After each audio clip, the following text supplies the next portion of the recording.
Chapter 1. You are listening at FameTV.info. Sitting on my jet on course back to America, I close my eyes as my thumb and second finger holds my chin balancing my head. The slight sound from the buzz of the turbulence going soothes the dull aching pounding about in my head. Boss, we're landing in an hour.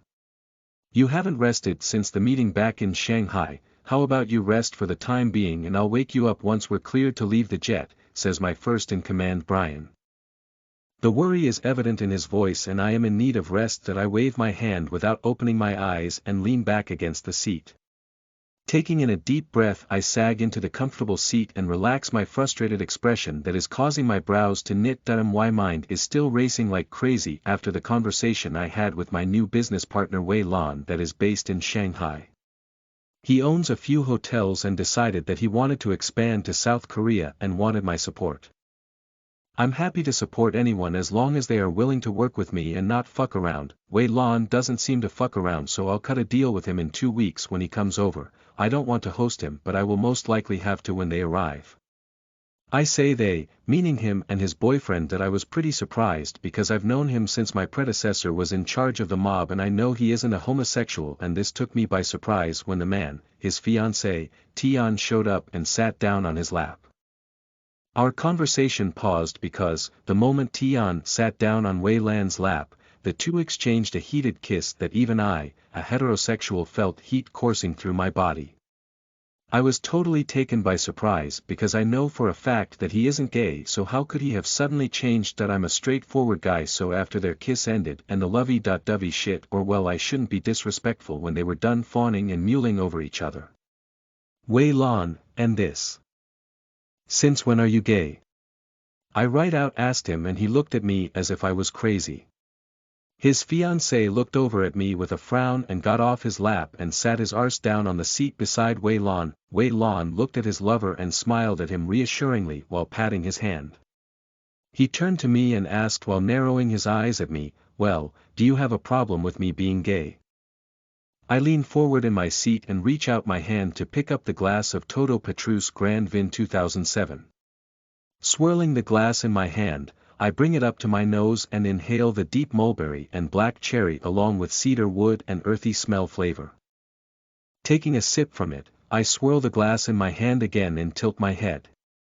Looking at him, I particularly don't care since I have a few business partners and Chandler has many gays working for him, so I'm not offended that gays exist. But I've known you for over 10 years and you were never gay, I say as I look back at him with a smirk. He nods his head with a bob and takes a sip of the wine in his glass. We have different drinks and I don't care about what he puts in his mouth. No, not actually, but I have been since I decided kissing Tian was delicious, he says, making me frown. I used to think faggots were disgusting and all since same-sex marriage and sex didn't seem right because it wasn't the way it was supposed to be, but then I met Tian. I didn't like him, but I love and appreciate him now.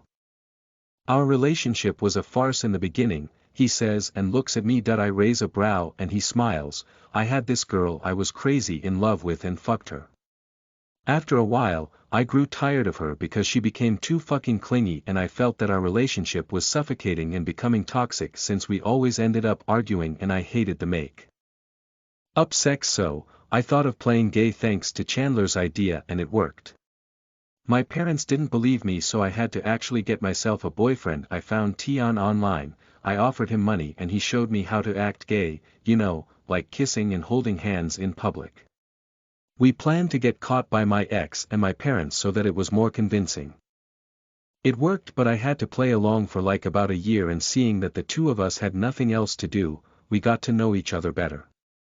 Later, I found out that Tian was rich and if the two of us worked together, we'd become great together, and so after some deliberation, I proposed the idea to my father and we've been working together running the hotels. I thought about actually being in a genuine relationship with Tian one night and invited him over. I caught him by surprise by mouth fucking him with my tongue and have been addicted to kissing him. Another year later, we started touching each other sexually, diving into hand jobs, oral, and currently, I fucking love the taste of his inner walls, he says, answering my unspoken question, but the last part one don't understand.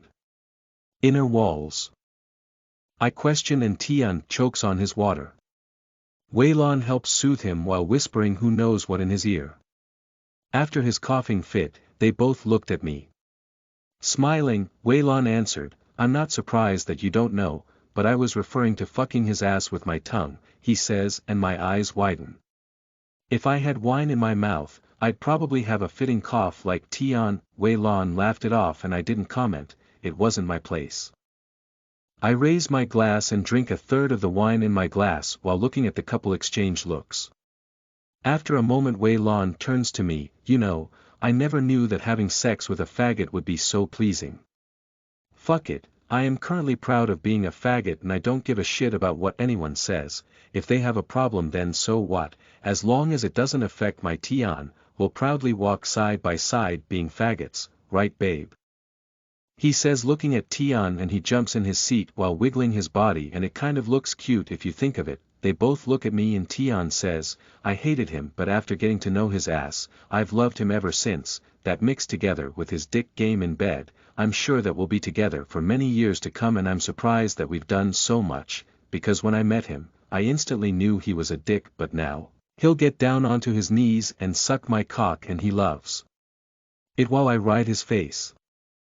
I'm actually surprised that you haven't left the room yet with our vulgar speech but I'm glad. I can actually see you partnered with another man, Alexander." I look at him with a raised brow, "You do?" I ask and he nods his head. "Honestly yes. Just because you're the mob's boss, I can understand why you still don't have a partner, whether your significant other is male or female because of the dangers you face, but just imagine yourself with the one you trust the most. The one who comforts you, the one you feel safe with. I know for a fact that you most probably have someone but you don't let anyone know of it, since he or she could be threatened, but if that person is a he, strong and compliments you. As in he can hold his own and stand by your side, you'll be so happy and who knows what else. So like I said, I see you with a powerful man beside you, it's up to you who you choose but then again, it's no one's business who you stick your dick up as long as you followers don't fuck around right?" He says and I nod my head. "I understand yes but being gay is another thing," I say and he nods knowingly. "You're already 30.1 Alexander, it's time you get someone, empty sex is for teenagers not us adults." Waylon chirps in, the conversation stirs to our business talks and so forth after that I've never thought of being gay but the idea of having someone strong besides me, that's an offer I don't want to lose out on. "Boss, we're here," Brian calls out and my eyes shoot open. Looking at him, I nod and unbuckle my seatbelt that we get off the jet and I slide into the back seat while Brian drives the SUV off to my home with 3 other SUVs, 2 behind us and 1 in front. Looking down at my gold wristwatch, I sigh. It's 6 in the evening and I'm hungry.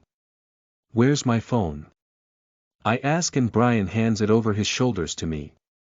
I take it while thanking him and he complains about me thanking everyone even though I'm the boss and I need to stop. I mentally roll my eyes while glaring at my phone as it starts vibrating as if it's malfunctioning after I switched it on. When it calms down, I swipe the screen open and go through my messages. Finding one by Chandler, "You piece of shit. Let me know when you return so we can go eat out.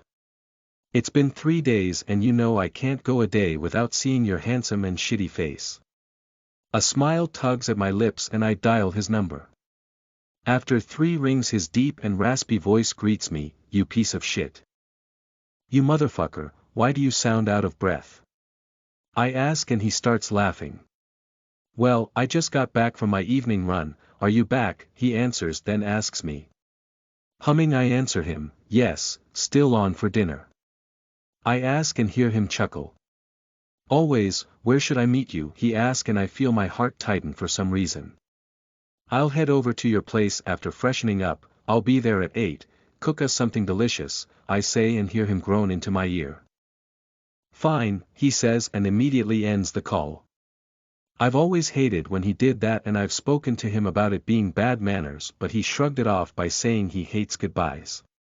It's silly but I dropped it, it's him and I'll let it pass, it's him. Come to think about it, I've always let the things Chandler has wrongly done go. He's not one of the men working for me so I never treated him like I treat my employees. I met him by chance and I wanted him to join the mob, but he refused, and we've been friends ever since. Whether your significant other is male or female because of the dangers you face, but just imagine yourself with the one you trust the most. His voice and words echo in my head.